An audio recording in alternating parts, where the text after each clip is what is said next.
Welcome to Community Conversations. I'm Doris Ballard, your host. This program is available on Concord TV Channel 22, on demand at yourconcordtv.org, and on our YouTube channel, as well as on iTunes as a free podcast.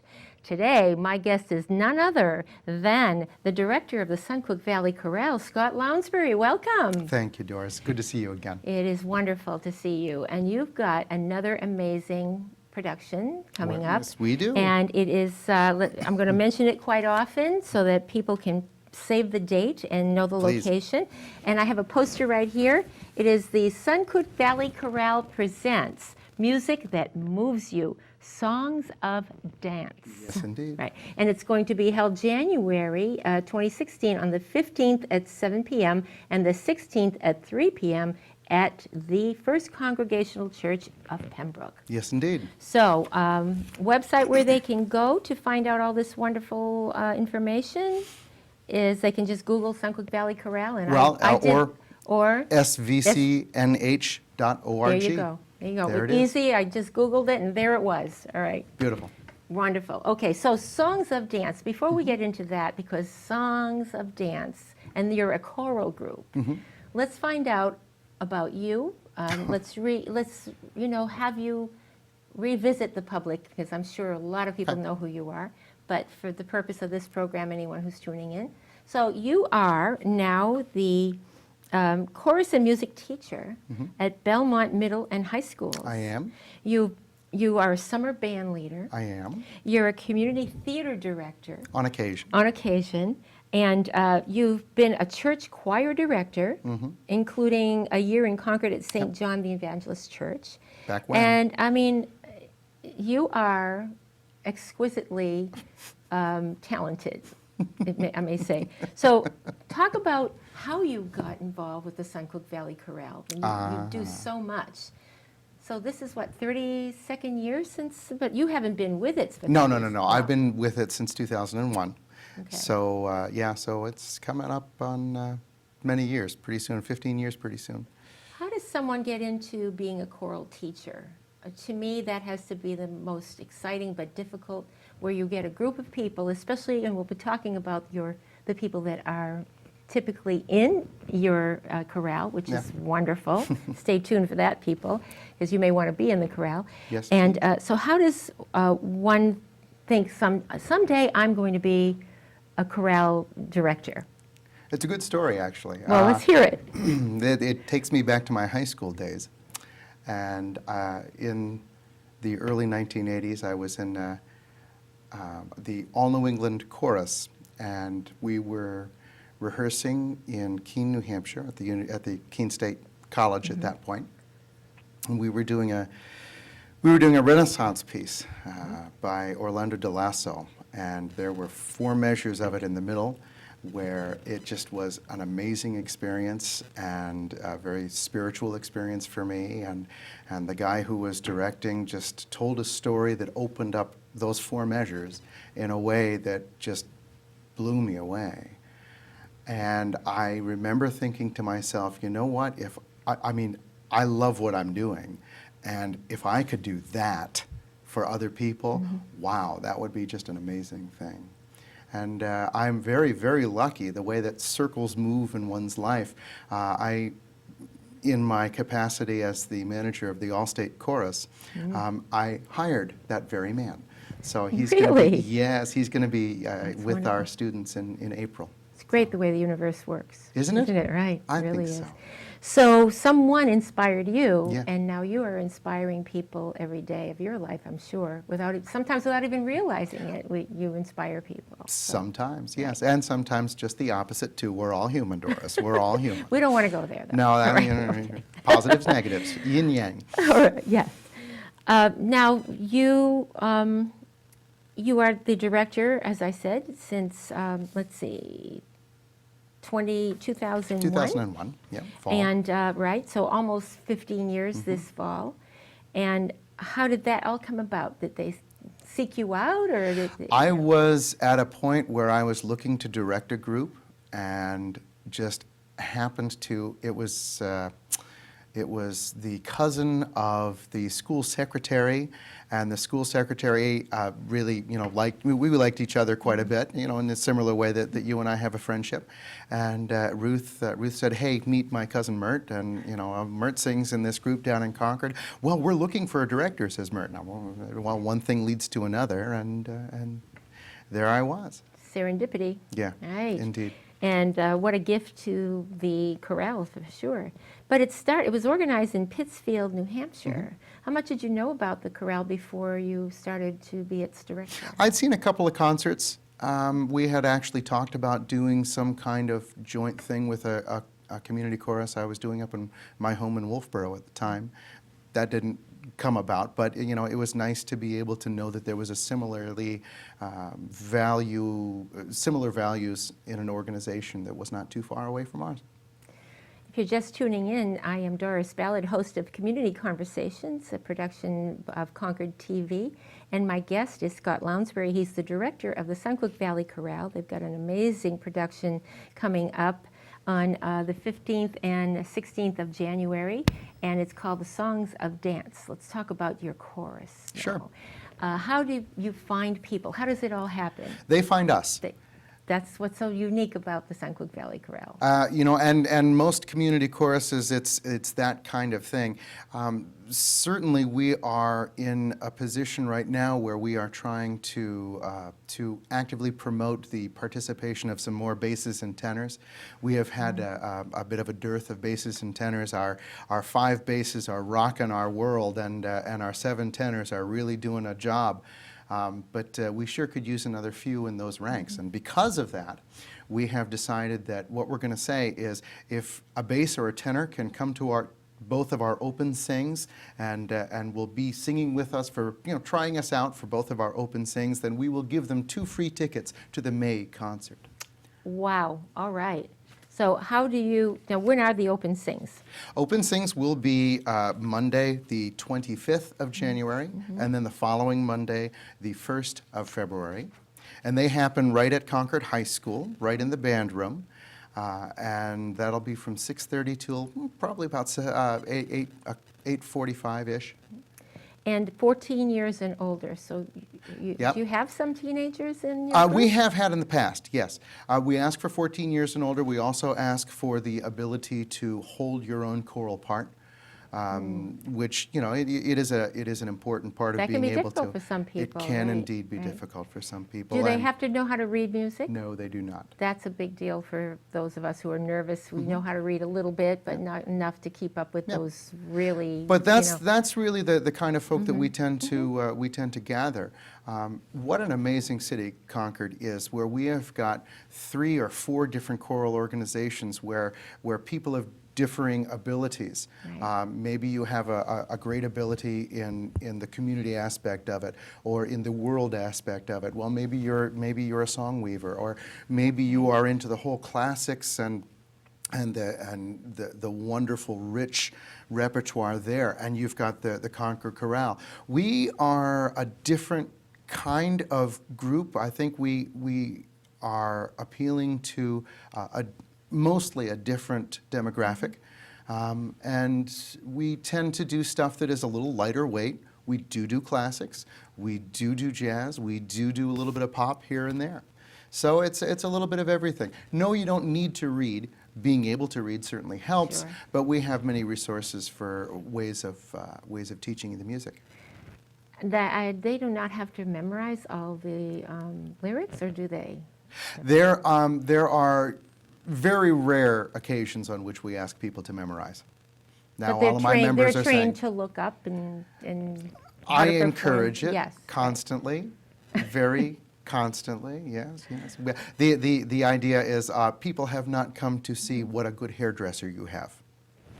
There you I like that. Yeah, no. That's perfect.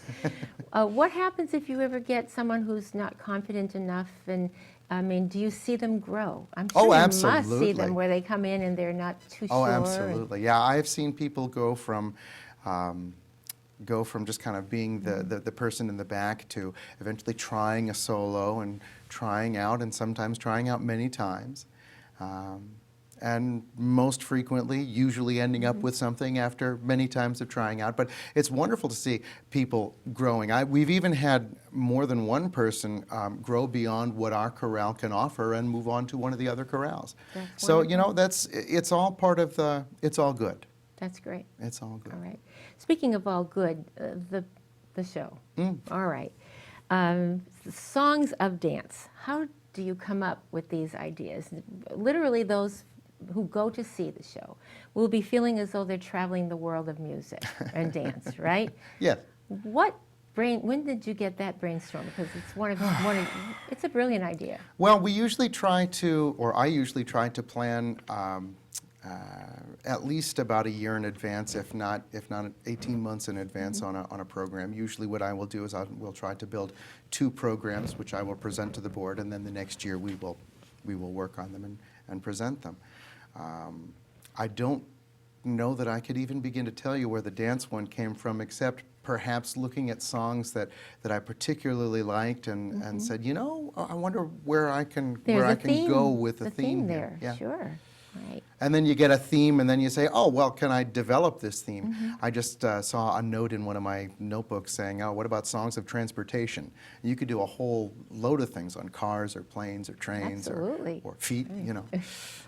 All right. Why not? I would have never thought of walking Yeah, feet. Right. yeah. That's a great idea. Okay, next time, right? Yeah, right. Okay. So this production, again, for those who are just tuning in, is called Songs of Dance, Music That Moves You. Indeed. Now, does your choral group move? Are you asking them to move a little bit? I am asking them to move a little bit, yes. In unison or as they Mostly feel? as the Spirit moves us, yes. Good. I love that. Yes. All right. So at First Congregational Church of Pembroke, the 15th of January at 7 p.m., the 16th of January at 3 p.m. So you've got one in the afternoon. Yep. And you've got one in the evening. For those who don't like to drive when it's that dark out, yeah. And there are more and more Yes, there people. are. Right. All right. So let's go through the program because Certainly. it's amazing what you're doing here. So it looks to me like you say in the program book that a movement has always had a song as a dancing partner. I like the way you say that. I don't think of it that way. Okay. That songs and dance are partners. Yeah. And one can affect the other. There are so many cultures in which there are not 2 separate words for that action, which we call song and dance. I know that, for instance, a lot of the South African music that we have, some of which we have done, these cultures, to sing means to dance, and to dance means to sing. It's like they have one word, which is a different word than we would use, but it incorporates both. And it would be silly to them to see a group just standing up there and not moving.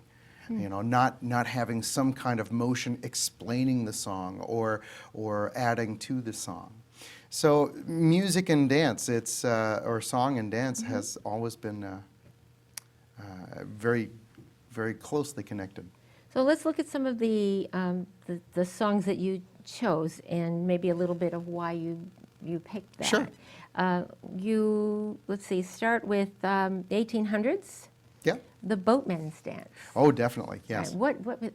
Tell us about that. High row the boatman row, floating down the river, the Ohio. They had these boat hands. I knew we'd get you to sing, by the way. Absolutely. Boat hands called roustabouts.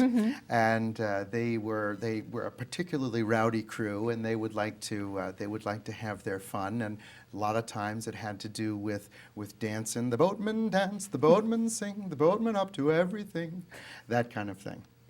And then that's 1800s type of, Yeah, okay. yeah. Aaron Copland will be the first caller. Tell us about Aaron. Well, Aaron Copland is obviously the 20th century American composer, classical composer, but he did also a lot of bringing the folk idiom into the symphony orchestra. If you think about Appalachian Spring, or if you think about Rodeo, the ballet, he has this inherent Americanism within him. As a matter of fact, I find him to be the composer who typifies the American spirit in music, just in orchestral music at any rate. My wife and I refer to it as wide open chords for the wide open plains.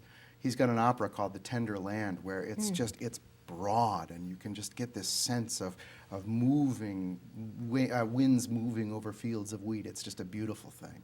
And I'm thinking as you're talking, you're educating me, Okay. as you're educating those who attend the performance. But your chorus group, your choral group, is learning all of this yes, as they you are, go. yes. So they're getting a real education Oh, they are? for free. Yes. Right, and Well, they- not quite for free, no.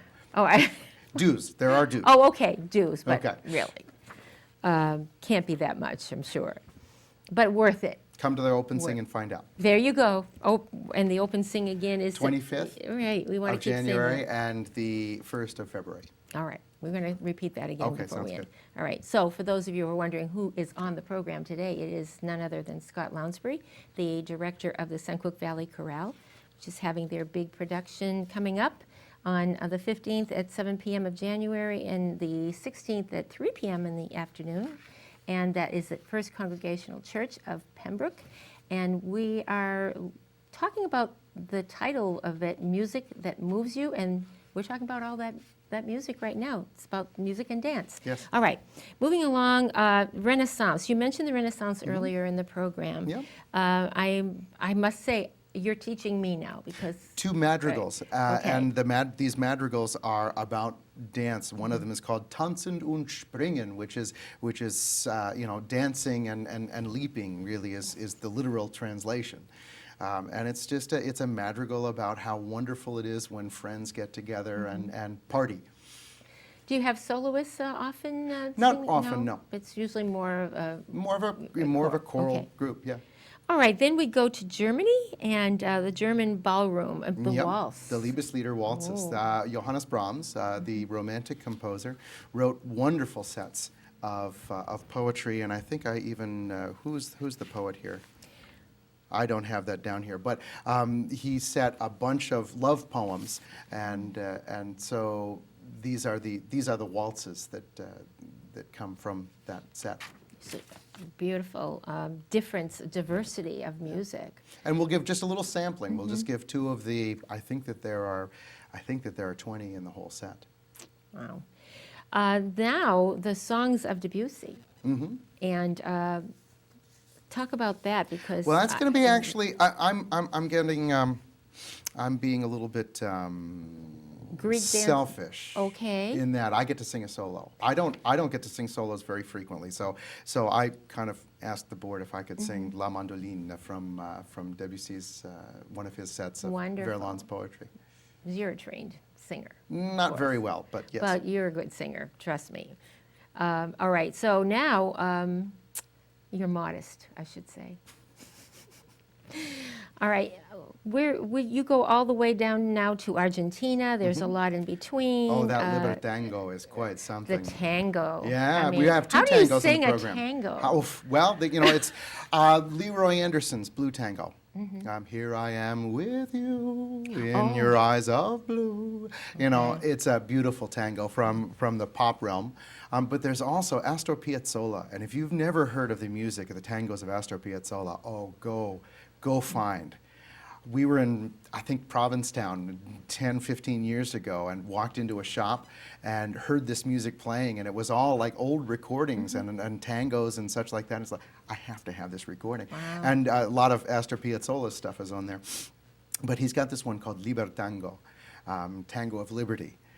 Which is not really a protest song, but there's definitely some fiery passion that, because of the title, one begins to associate with the expression of his desire for liberty, for young people to dance and move and to be in love.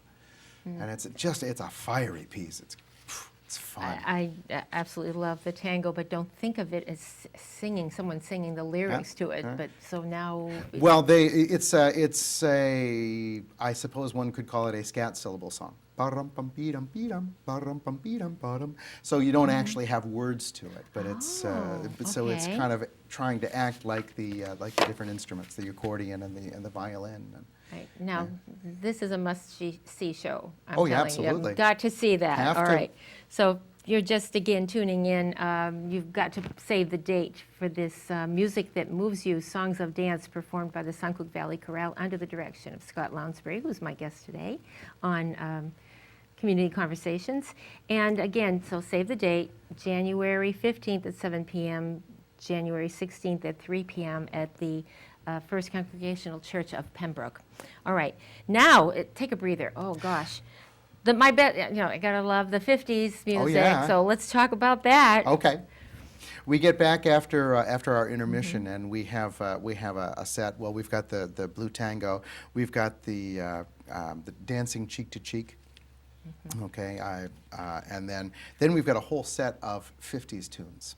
And these are all, sock hop tunes. Reminiscent of Happy Days is Absolutely, what you put in there, yep, right? Indeed. Who put the bump in the bump, bump, bump, bump. Yep, that kind of thing. And That's great. And I've got to talk about your accompanist, and please. Calvin. Calvin Hurst. He's amazing. He and I have been friends for a long time. Very You and I were talking before the show about my collaboration with Concord Community Music School. Well, he was the gentleman who helped me coordinate our collaborative concert with strings and voices up in Belmont, which I've been able to bring to my community up there for the last 18 years or so. It's really been something. This region, like most regions, is rich with so much talent in the arts. Yeah.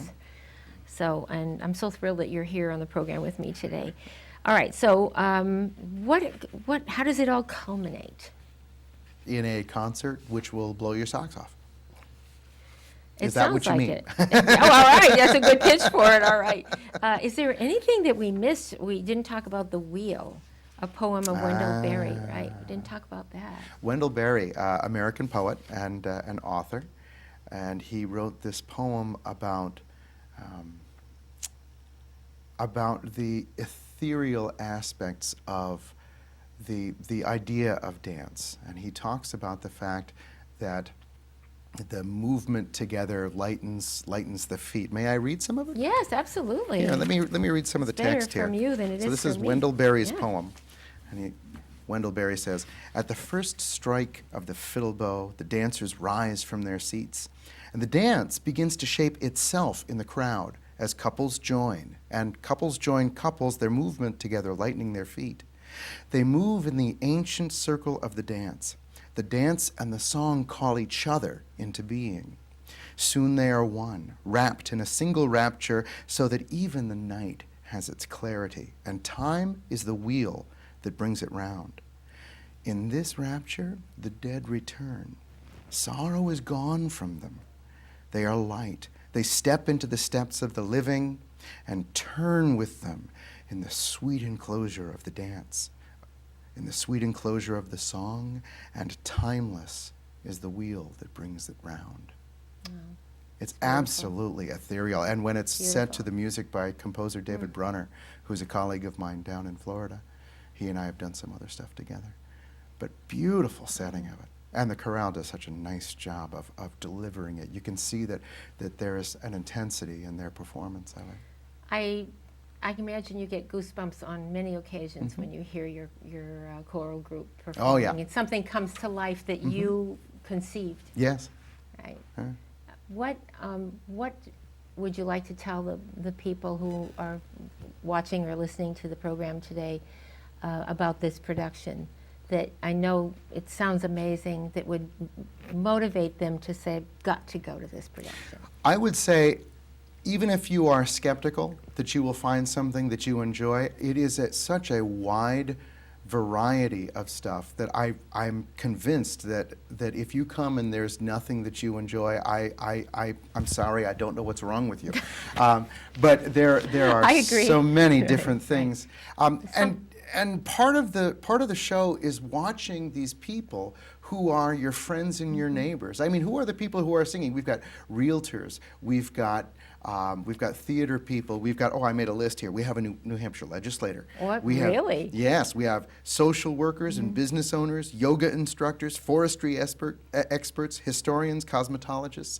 Just they're everyday folk. And what they do is they set aside the everyday and they join in this communal thing on Monday nights and become something greater than just the sum of the parts. Great Did I say that very- right? we get. And the social component of it they must really, I mean, when you do theater and you always are bonded with a group of people who have the same interests, and when you see that you produce something so beautiful together Yeah. under your direction, it has to be really so inspiring. Having an emotional experience where you delve into yourself and then express it through this music that you've been learning. When you have done that with a larger group, there is a bonding that takes place, yes. Sure. All right, let's give this information one final time before we wrap up today. Let's talk about how the Open Sing, when is it? And people are invited to go, and It's to where find they out get to about try it. us They get out. to try you out. Yep, and it's a no obligation thing. They come and they sing with us for an hour and a half on 2 different nights, Monday the 25th of January, and then the next Monday, the 1st of February. And they get to hear what we're singing, what we're going to be working on, what we're asking them to commit their Monday nights for in the following months. And then in May, we will wrap it up with another concert. That's great. So 2 concerts a year. 2 sets of But concerts. this a year, yeah. one is the one we really want to promote today. Absolutely. Yep. Music That Moves You, Songs of Dance, presented by Suncook Valley Chorale, directed by Scott Lounsbury, and accompanied by the Calvin Hurst. fabulous Calvin Hurst. And again, the dates are? Dates are the 15th and 16th of this month, so next week for you and for me, but I don't know if when you're going to be airing it, but the Friday Almost right away. Almost right away. Friday and Saturday, the 15th and 16th, and that'll be at the Pembroke Church, the First Congregational Church right on Manchester Street. Actually, they call it Pembroke Street there, but And Friday night is at 7, and Saturday is in the at 3. afternoon. Yep, And good for the entire family. absolutely. All right, okay. And maybe they'll be inspired to join your We'd your like that group very of much. people. That would be great. And again, you're looking for specifically? Tenors and basses. Tenors and basses. And if we get tenors and basses to come to both of the Open Sings, they get free tickets to the May concert. Such a deal. I All tell right. you. Okay. Thank you so much, Scott Lounsbury, for being on Community Conversations Thank today. you so very much, Doris. It's Great. always a pleasure coming to visit with you. Same here. All right, and thank you for tuning in, watching, listening, whichever way you choose to our program. I'm Doris Ballard, your host, and Concord TV is the producer of this program. So have a good day.